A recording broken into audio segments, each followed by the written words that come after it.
नमस्कार मित्रों, एक बार फिर से आपका स्वागत है हिंदी काव्य शास्त्र में। मेरे YouTube चैनल हिंदी नव गुरु में मैं आप बजरंगलाल सैनी आपका स्वागत करता हूं।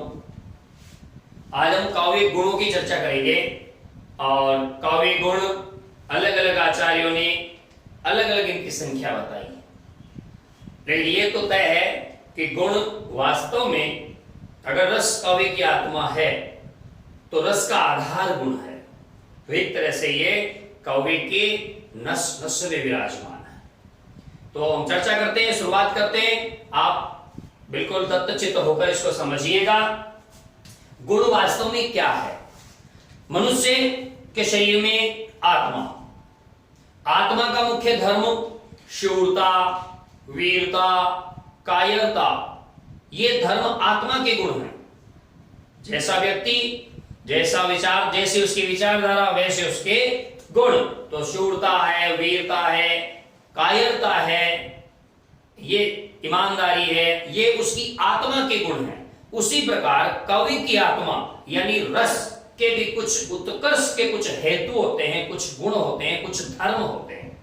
उन धर्मों को हम काव्य गुण के नाम से जानते हैं। तो देखिए, काव्य प्रकाश ग्रंथ की एक परिभाषा है कि जिस प्रकार शौर्य आदि, ध्यान दीजिए ये रहा, जिस प्रकार शौर्य आदि, आदि का मतलब है शौर्य यानी शूरता, वीरता, कायरता, उदारता, ये आत्मा के गुण हैं, ये आत्मा के धर्म हैं। उसी प्रकार जो अंगिरस होता है उसके धर्म ओज, प्रसाद, माधुर्य जैसे गुण होते हैं। तो ये कहते हैं कि जिस प्रकार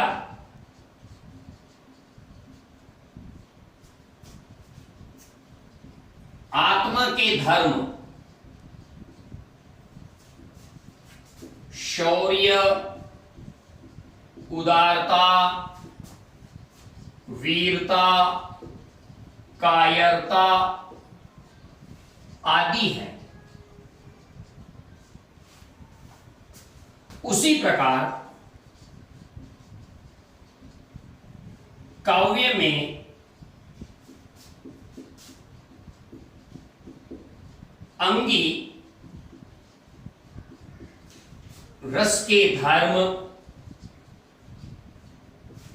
गुण कहलाते हैं।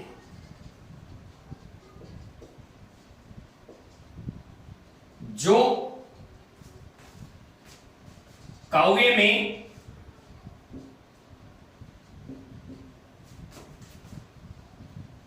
रस के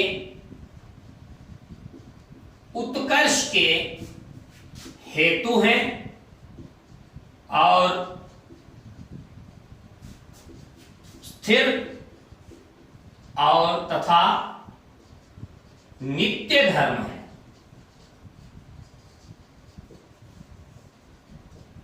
स्थिर तथा नित्य धर्म है। इस पूरी परिभाषा को आप बिल्कुल सही तरीके से जब इस पर दृष्टिपात करेंगे तो इसके कुछ मुख्य विशेषताएं निकलकर सामने आएंगी। पहली विशेषता कि काव्य में अंगिरस के धर्म गुण है और काम क्या करते हैं? रस के उत्कर्ष के हेतु हैं, यानी रस के उत्कर्ष, अतिशय, उसमें भाव प्रकट करने के हेतु कारणभूत हैं और गुण हमेशा स्थिर और नित्य धर्म कहलाते हैं। अचल, स्थिर। हेतुस्तेषु अचल स्थितियों, अचल स्थितियों, नित्य और स्थिर, ये गुण है, ये इनका धर्म है गुणों का, ये गुणों की प्रकृति है, ये गुणों की प्रवृत्ति है। ये कुछ चीजें आपको ध्यान में रखनी है। आत्मा के धर्म है शौर्य, उदारता, वीरता, कायरता आदि, जो आत्मा का उत्कर्ष करते हैं, ये आत्मा के धर्म है। वैसे ही काव्य में जो आत्मा क्या है? काव्य की रस यानी अंगिरस, मुख्य रस, प्रधान रस जो है, उस अंगिरस के धर्म उत्कर्ष के हेतु गुण होते हैं और गुण हमेशा स्थिर होते हैं और नित्य धर्म होते हैं। तो ये तो बात हो जाती है इसकी परिभाषा की। अब हम आगे बढ़ते हैं। देखिए अलग अलग लोगों ने इनकी संख्या अलग अलग बताई, तो उन्हीं की हम चर्चा करते हैं। गुणों की संख्या, गुणों की संख्या कितनी है? जैसा कि वर्तमान में संदर्भ में हम देखते हैं, अच्छी अच्छी पुस्तकों में देखते हैं, गुणों की संख्या हमें 3 बताई जाती है। बताई नहीं जाती 3 ही है, लेकिन प्रतियोगी परीक्षाओं में अलग तरीके से प्रश्न पूछे जाते हैं। इस कवि ने या इस आचार्य ने कितने गुण बताए हैं, या कितने गुण किस कवि आचार्य ने बताए हैं, तब हमें उन सब के बारे में जानकारी होनी चाहिए जिन्होंने गुण के बारे में अपना मंतव्य दिया है। तो सबसे पहले मैं बात करूंगा भरत मुनि की, और भरत मुनि से काव्य शास्त्र का हर व्यक्ति परिचित है। भरत मुनि ने गुणों की संख्या 10 गुण बताए। उन्होंने भरत मुनि ने 10 गुण बताए हैं। मैं उनके नाम यहां पर लिख देता हूं। 1 पद सुकुमार्य, जिसको बाद में सुकुमारता कहा गया।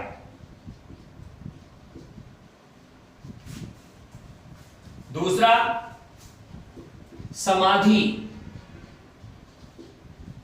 तीसरा कांति, चौथा श्लेष, पांचवा अर्थ शक्ति, छठवां ओज, सातवां उदारता, आठवां माधुर्य, नौवां प्रसाद और 10वां समता। भरत मुनि ने ये 10 गुण बताए हैं, और ये जो पद सुकुमार्य है ये आगे चलकर सुकुमारता के नाम से जाना गया, जिसको कालांतर में मम्मट ने अपने ग्रंथ काव्य प्रकाश में 3 गुणों में समाहित कर दिया। लेकिन फिलहाल हम बात अभी मम्मट की नहीं करेंगे, क्योंकि वो तो फाइनल स्टेप पे जब हम चलेंगे वहां मम्मट साहब को लाएंगे।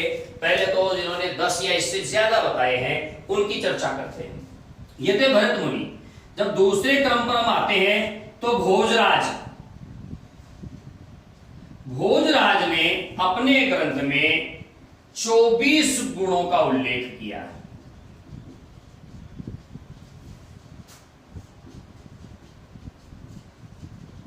भोजराज ने अपने ग्रंथ में 24 गुणों का उल्लेख किया है। फिर आते हैं आचार्य वामन। आचार्य वामन गुण या रीति संप्रदाय के प्रवर्तक भी हैं।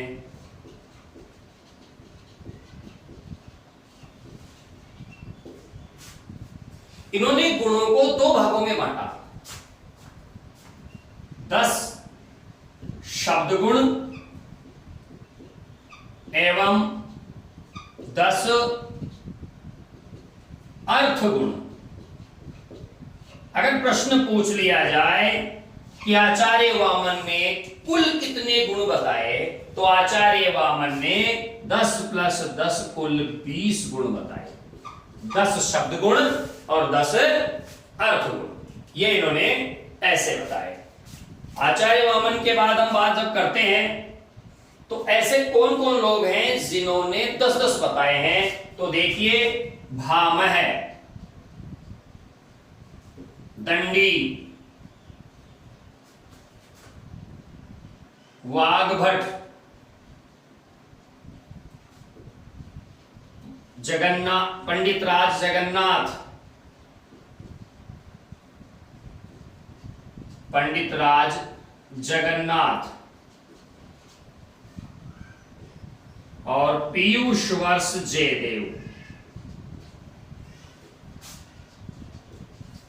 इन्होंने 10 गुण बताए सबने, कि गुणों की संख्या 10 है। तो देखिए भामह, दंडी, भरत मुनि ऊपर आई गए।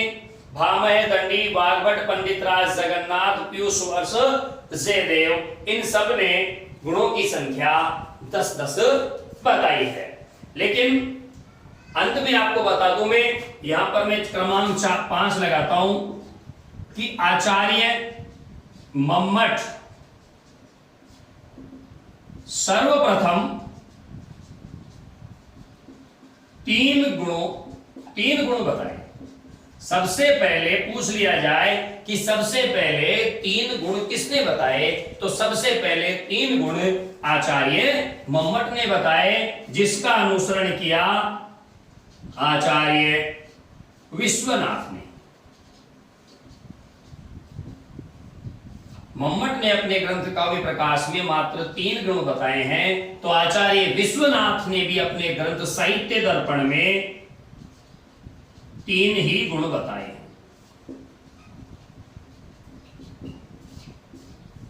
अब जो इन्होंने 3 गुण बताए हैं, वो 3 गुण कौन कौन से हैं? 3 गुण है माधुर्य, ओज और प्रसाद। ये 3 काव्य गुण इन्होंने बताए हैं। तो काव्य गुण की जो सामान्य जानकारी थी वो ये है कि जिस प्रकार आत्मा के उत्कर्ष के हेतु शौर्य आदि गुण हैं, धर्म हैं, उसी प्रकार काव्य में रस, जो काव्य की आत्मा है, उसके उत्कर्ष के हेतु ओज, माधुर्य, प्रसाद आदि गुण हैं, जो काव्य के रस के उत्कर्ष के नित्य और स्थिर यानी अचल धर्म है। ये इनकी विशेषता है। तो अब आपके सामने ये है छोटा सा खाका। भरत मुनि ने 10 गुण बताए, 10 के नाम मैंने बताए, भोजराज ने 24 गुण बताए, आचार्य वामन ने 10 गुणों को शब्द और अर्थ के रूप में भाग दिया, अलग अलग बांट दिया। 10 शब्द गुण, 10 अर्थ गुण, और आचार्य भामह, दंडी, वाग्भट, पंडितराज जगन्नाथ और पीयूष वर्ष जयदेव ने सब ने 10-10 गुण बताए हैं, किंतु सर्वप्रथम आचार्य मम्मट ने 3 गुणों में 10 को समाहित कर दिया, जिसका अनुमोदन आचार्य विश्वनाथ ने अपने ग्रंथ साहित्य दर्पण में किया।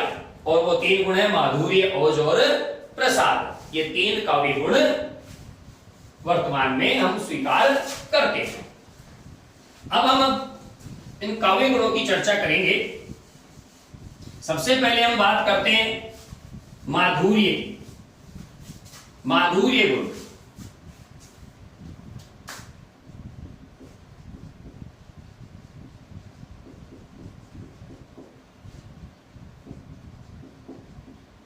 चित्त को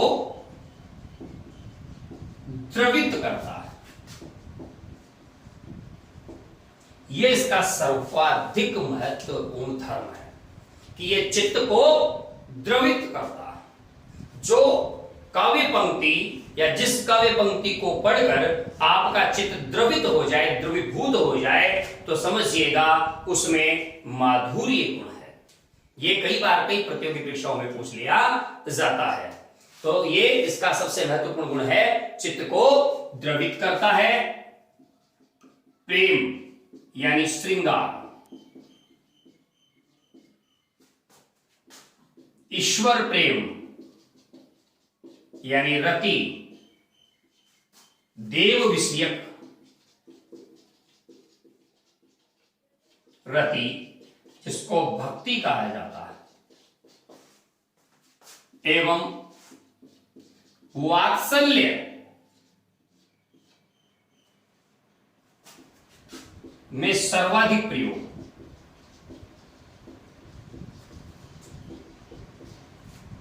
माधुर्य गुण का सर्वाधिक प्रयोग कहां मिलेगा? में प्रेम यानी श्रृंगार में, ईश्वर प्रेम यानी भक्ति में, और वात्सल्य में इसका सबसे ज्यादा प्रयोग हमें मिलता है। माधुर्य गुण ये पढ़ते ही श्रोता के या पाठक के चित्त को द्रवित करने की क्षमता रखता है। बहुत ही प्रेम पूर्ण जो भाव होते हैं उनमें माधुर्य गुण होता है।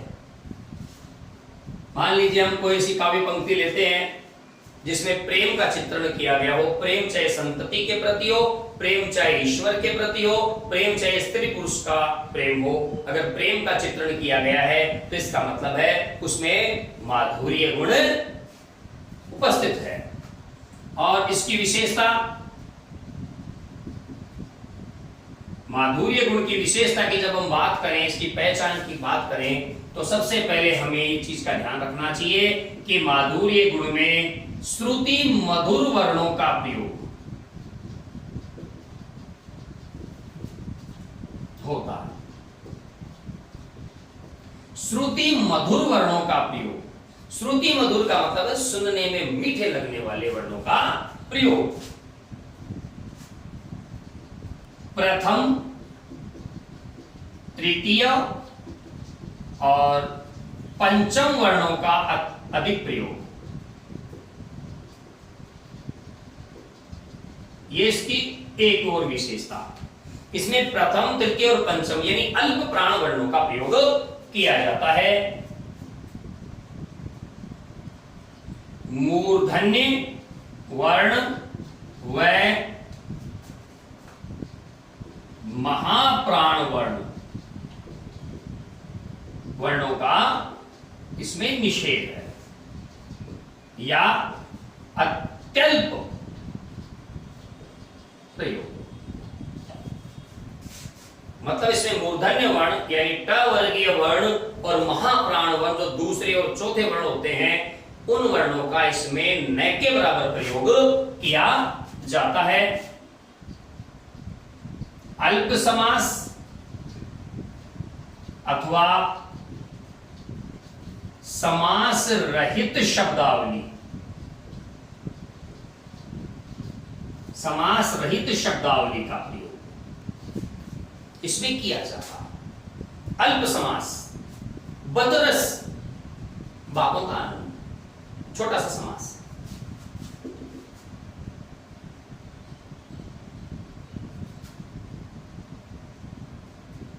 अनुस्वार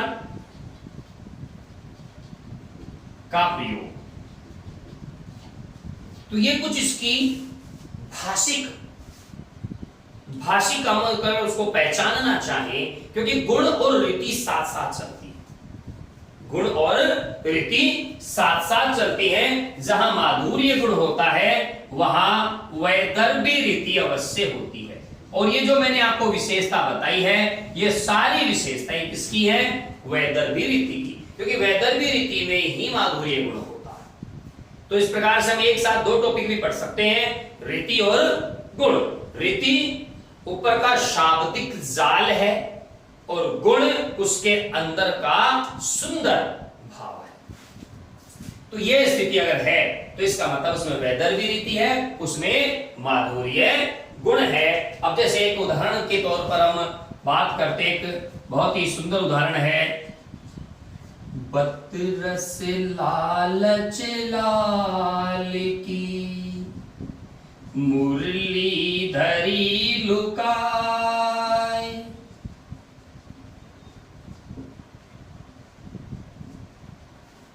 सौंह करे बोहनी हसे,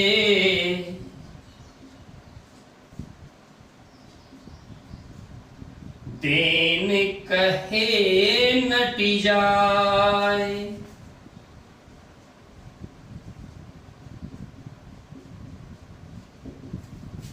बतरस लालच लाल की मुरली धरी लुकाए, सौह करे भोहनी हसे, देन कहे नटी जाए।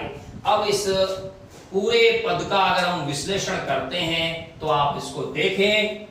ब तृतीय अक्षर, प्रथम अक्षर, ल ये च पहला, ये कोमल वर्णों का प्रयोग किया, ये पांचवा कोमल वर्णों का। कठोर वर्ण यानी महाप्राण वर्ण को एक दो इसमें प्रयोग हुए हैं और छोटे छोटे शब्दों का प्रयोग किया गया है। और प्रेम का चित्रण है, गोपिका ने श्री कृष्ण की मुरली छुपा ली, इसलिए बतरस लालच लाल की, लाल यानी कृष्ण से बातों का आनंद लेने के लिए श्री कृष्ण जी मुरली मांगते हैं।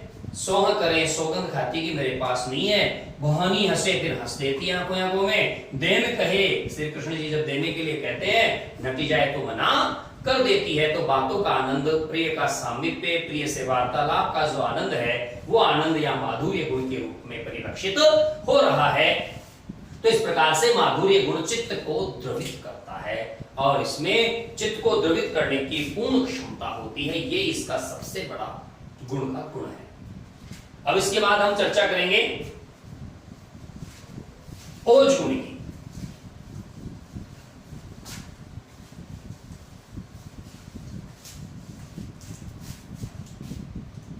ओज गुण, और ओज गुण में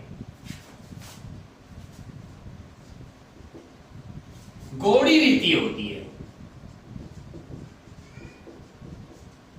जो हमने वैदर्भी रीति के बारे में पढ़ा है, जिन वर्णों को उससे ठीक विपरीत गौड़ी रीति यानी ओज गुण में प्रयोग किया जाता है। तो इसके लिए प्रसिद्ध कथन है कि जिस प्रकार अग्नि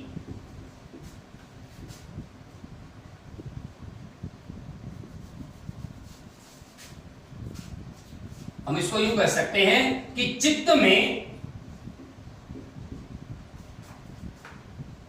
संकुचन अर्थात वीरता आदि भावों का प्रकाशन करता है। चित्त में संकुचन अर्थात वीरता आदि भावों का यह प्रकाशन करता है। और इसको हम यूं भी समझ सकते हैं कि इसकी विशेषता क्या है। तो विशेषता से आपको पता लगेगा कि इसमें कटु वर्णों का प्रयोग,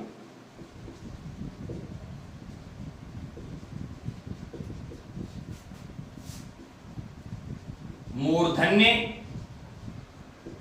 महाप्राण वर्णों का प्रयोग,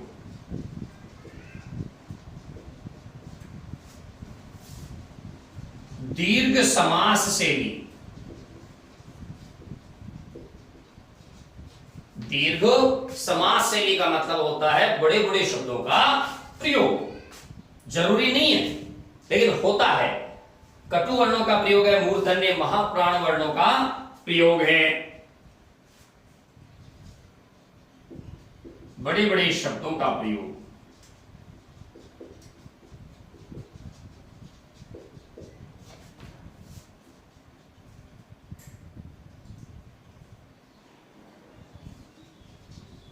ट वर्गीय वर्णों की अधिकता,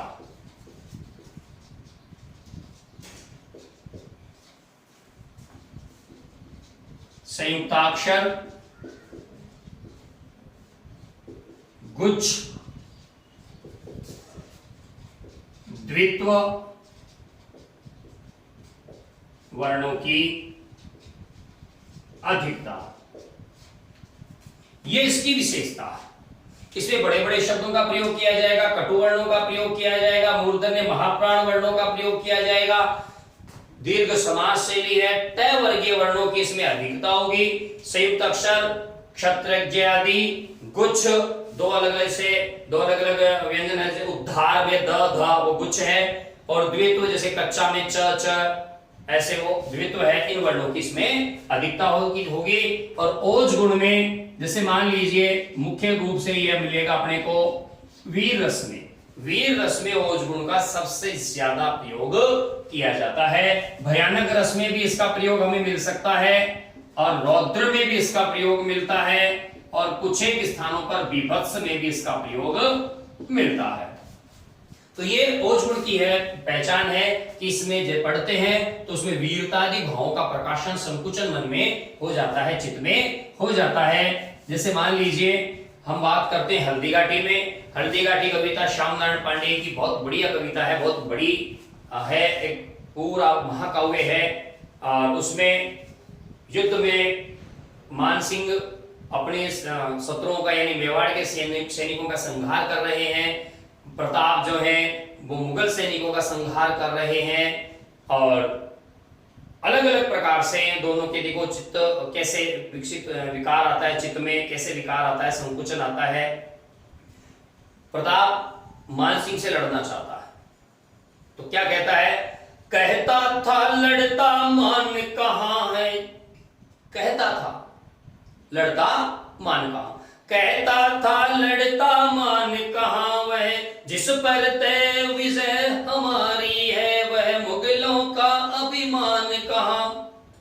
तब तक प्रताप ने देख लिया, लड़ रहा मानता हाथी पर।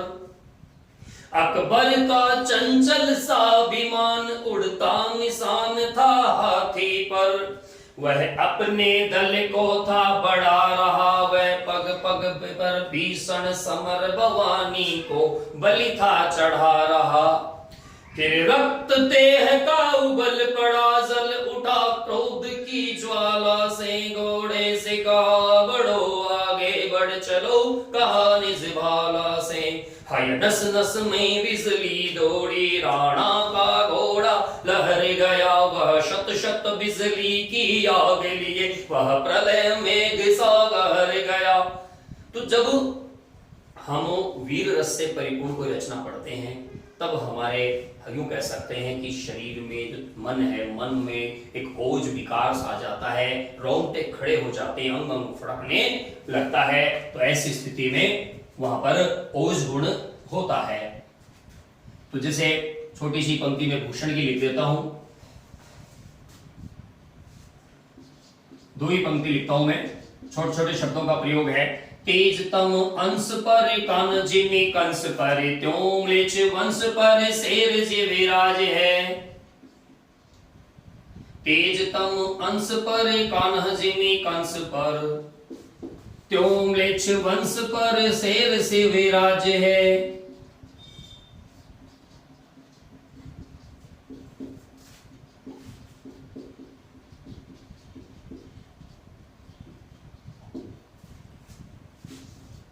यहां पर शिवराज भूषण की वीरता का वर्णन महाकवि भूषण ने किया है, शिवाजी की वीरता का वर्णन किया है इसमें।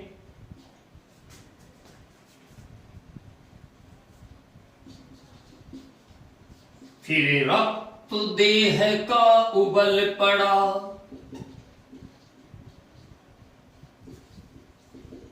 जल उठा क्रोध की ज्वाला से।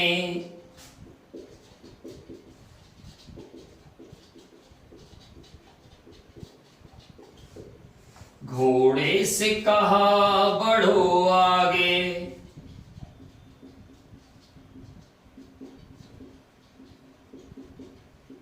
बढ़ चलो कहा निज भाला से।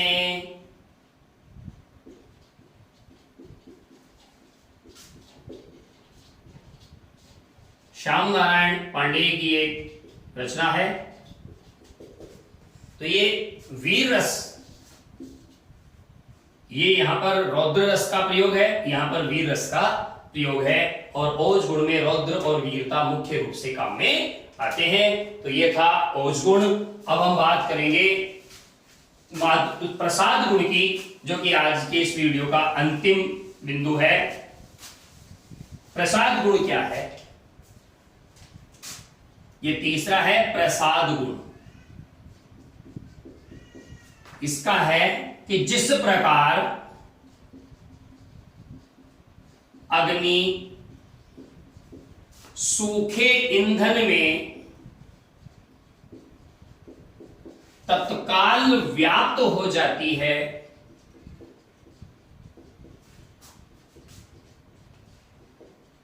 उसी प्रकार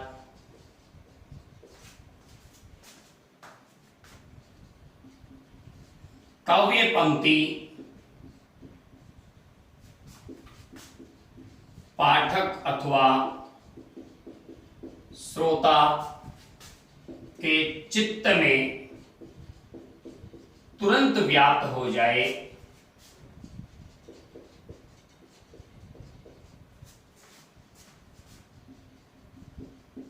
तो वहां प्रसाद गुण होता है।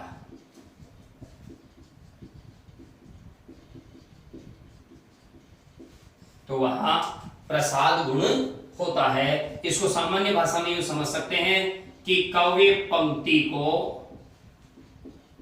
पढ़ते ही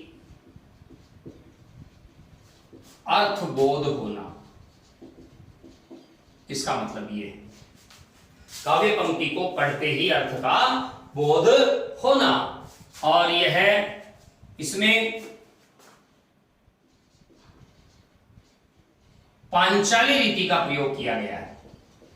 और पांचाली रीति हम यूं समझ सकते हैं, पांचाली रीति बराबर वैदर्भी प्लस गौड़ी,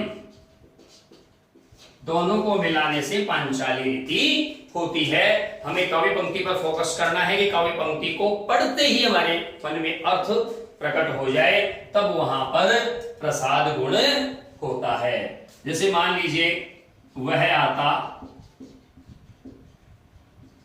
पछताता पथ पर जाता।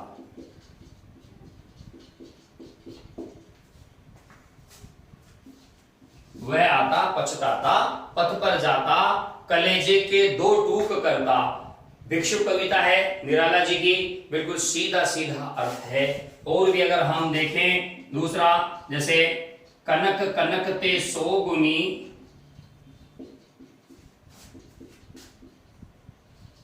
मादकता अधिकाय,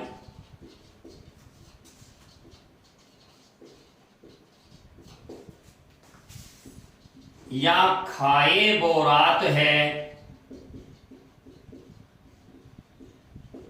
व पाए ही बोराई। सोने में दतुरे से 100 गुना ज्यादा मादकता नशा होता है। दतुरे को खाने से पागल होता है, सोना मिल जाए तो ही पागल हो जाता है। सामान्य अर्थ होता है, जहां पर सामान्य अर्थ होता है, बिल्कुल पंक्ति पढ़ते ही अर्थ का पता लग जाता है, वहां प्रसाद गुण होता है। हिमगिरी के उत्तुंग शिखर पर बैठ शिला की शीतल छाह, एक पुरुष भीगे नयनों से देख रहा था प्रलय प्रवाह। ऊपर हिम था नीचे जल था, एक तरल था एक सघन, एक तत्व की ही प्रधानता कहो, उसे जड़िया चेतन।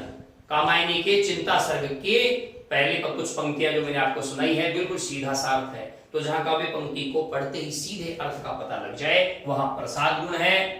तो आज के इस वीडियो में बस इतना ही, और काव्य गुण के बाद अगले वीडियो में हम काव्य दोष लेकर आपके सम्मुख हाजिर होंगे।